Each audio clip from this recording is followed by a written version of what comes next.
All right, today we are getting into a story told from the inside. This is a confession, really, from the creator himself, Rabbi Judah Loew ben Bezalel. We're going to explore his own account of creating the Golem of Prague. And believe me, this isn't just some old legend. It's a story born from total desperation, and it serves as a powerful warning about the things we dare to bring into the world. And wow, right from the jump, you can just feel the weight of this. This isn't someone bragging about what they made. No, this is a confession.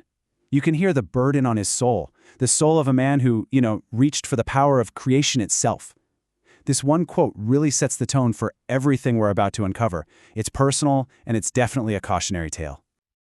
Okay, so let's start at the beginning. Section 1, Genesis of a Clay Protector.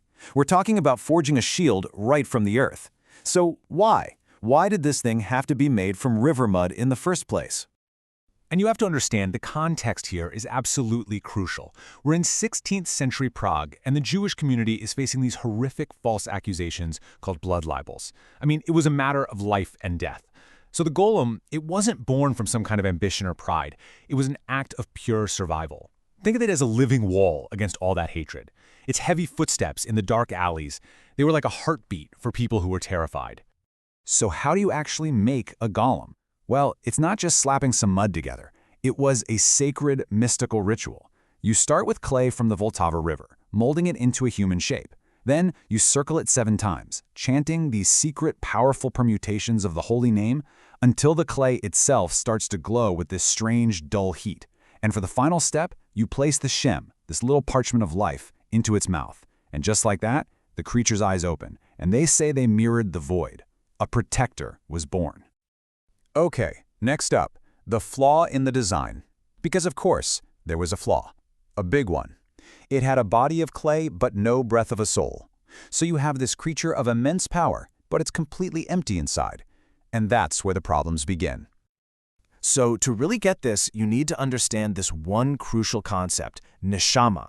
In Jewish mysticism, this is basically the divine spark. It's not just being alive, it's what gives us will, understanding, morality, the wisdom to get the meaning behind the words, not just the words themselves. And the golem, it had life, sure, but it had absolutely no neshama. And this comparison really just nails the core problem. A human being, we have that neshama, that spark of discernment. You tell us to do something, we interpret it. But the golem, all it had was this terrifying, unthinking literalism. It couldn't think for itself, so it just became a perfect mirror, reflecting not only its master's commands, but also every single one of his mistakes and oversights. Okay, here's a classic, almost darkly funny example of what that means. The rabbi tells the golem to go fetch water. Simple enough, right? Well, any person would know when to stop. The golem? Nope, it just kept going and going and going until the entire house flooded. See, it understood the task, get water, but it had zero concept of the purpose. And this was the constant, dangerous reminder, only a divine being can create something truly perfect. So if this thing is so dangerous, how do you manage it? Well, they had a safety protocol, a weekly ritual. Every Friday evening, before the Sabbath, the rabbi would carefully remove the shem from its mouth. He was essentially deactivating it. It would just go back to being a lump of lifeless clay, a tool put away for the weekend. And this ritual was all about maintaining this super delicate balance, because they were terrified of what might happen if that raw power was left unchecked during a time that was meant to be peaceful. Of course, a balance that delicate is just begging to be broken. That brings us to our next section, the Sabbath Fury. This is the part of the story where one simple human mistake unleashes an absolute catastrophe. And you can see how it all went down, step by step. Everything is normal, the city is getting ready for the peace of the Sabbath. But then, the rabbi, lost in his prayers, gets distracted, a tiny moment of human error.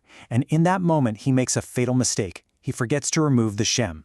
So now you have this creature with all this power, but no purpose, no instructions, and its strength just twists into this blind, destructive fury, and it goes on a rampage. And this is the ultimate terrible irony of the whole story. The protector had become a threat far, far greater than the enemies it was designed to fight. The very thing that was supposed to save them was now destroying them. The solution became the problem. And man, that is a lesson that just echoes through time, right? Every time we build something powerful without fully understanding what it could become. So what do you do now?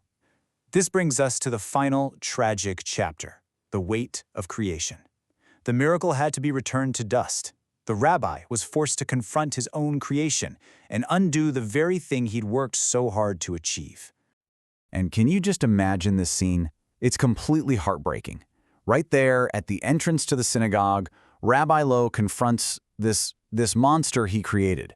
And the story goes that he saw this hollow desperation in its unblinking eyes. With a heavy heart, he reaches into its mouth and pulls out the Shem one final time. And just like that, it was over. The light in its eyes just vanished. The huge, powerful frame just collapsed into a heap of lifeless gray mud. They say its remains were carried up to the attic of the old new synagogue and hidden away. And the rabbi gave a strict command: no one is ever to try and wake it again. Just listen to that. He was my greatest achievement and my most profound failure. That quote really captures the whole conflict, doesn't it? In the end, the rabbi realized the arrogance of, playing with the embers of creation. The golem proved that every single miracle comes with a price tag. It was a shadow that was cast by a very holy light. So after all that, what is the legacy of this clay man? Well, it's so much more than just a spooky monster story. I mean, first, he's a legend, still supposedly sleeping in the rafters in Prague. But he also represents this timeless struggle of the marginalized to find a fist in a world that denies them a voice. He's a stark warning against misusing power, and maybe most importantly, he's a testament to the fact that we cannot always control the consequences of the things we create. And that leaves us with this one final really big question that just hangs in the air.